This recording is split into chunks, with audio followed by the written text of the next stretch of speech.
ये त्यारा इंतहाई लंबी रेंज पर बगैर रुके उड़ सकता है। इसमें 2 एटमी बम या कई हजार पाउंड वजनी रवायती बम ले जाने की ताकत है। इसे खास मिशंस के लिए इस्तेमाल किया जाता है जहां दुश्मन का दिफा बहुत सख्त हो। इसकी कीमत अरबों डॉलर है, इसलिए ये बहुत महदूद तादाद में मौजूद है। क्या ये सिर्फ अमेरिका के पास है?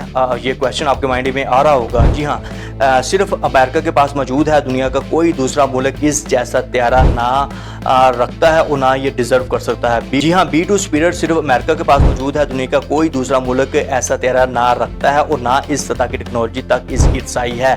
यही वजह है कि इसे अमेरिकी फ़ज़ाइया का सबसे खुफिया और ताकतवर त्यारा समझा जाता है। ये देखिए कि कितनी ख़तरनाक चीज़ है कि इस तरह का त्यारा दुनिया में चाइना के पास भी नहीं है, किसी के पास भी नहीं है कि ये फ़िज़ा में इस कदर ऊपर उड़ जाएगा कि वहाँ से जाकर जो है वो ये हमला करेगा। बारूदी जो रवायती बम्स वगैरह होते हैं वो गिराएगा, या फिर जो है वो nuclear 2 bomb at a time ये अपने अंदर जो है वो रख कर ले जा सकता है और वहाँ पर जाकर जो है टारगेट को लॉक करके, देखिए अब टेक्नोलॉजी का दौर है कि टारगेट को लॉक किया जाएगा, वहाँ से जो है वो बम गिराया जाएगा। एटमी बम नहीं अब अमेरिका यूज़ कर सकता। ये बात मेरी आप लिख कर रख लीजिए कि एटमी बम जो है वो देखिए कमज़ोर कंट्रीज़ के ऊपर वो गिरा सकता है। कि बॉर्डर के साथ भी कमज़ोर कंट्रीज मिलती हों जहाँ जिनके पास जो है वो न्यूक्लियर एटम बम ना हो। और अब ईरान के ऊपर तो सवाल ही नहीं बनता है ना कि ईरान के ऊपर तो वो गिरा नहीं सकता है। उसकी भाई बहुत सारी वजूहत हैं, वहाँ पर गैस है, पेट्रोल है, और उसके बाद उनके पास जंगी हथियार वगैरह हैं, उनके बॉर्डर्स वगैरह जो हैं आप देख लें कि चाइना के साथ मिलते हैं, पाकिस्तान, रशिया और उसके बाद इंडिया भी है।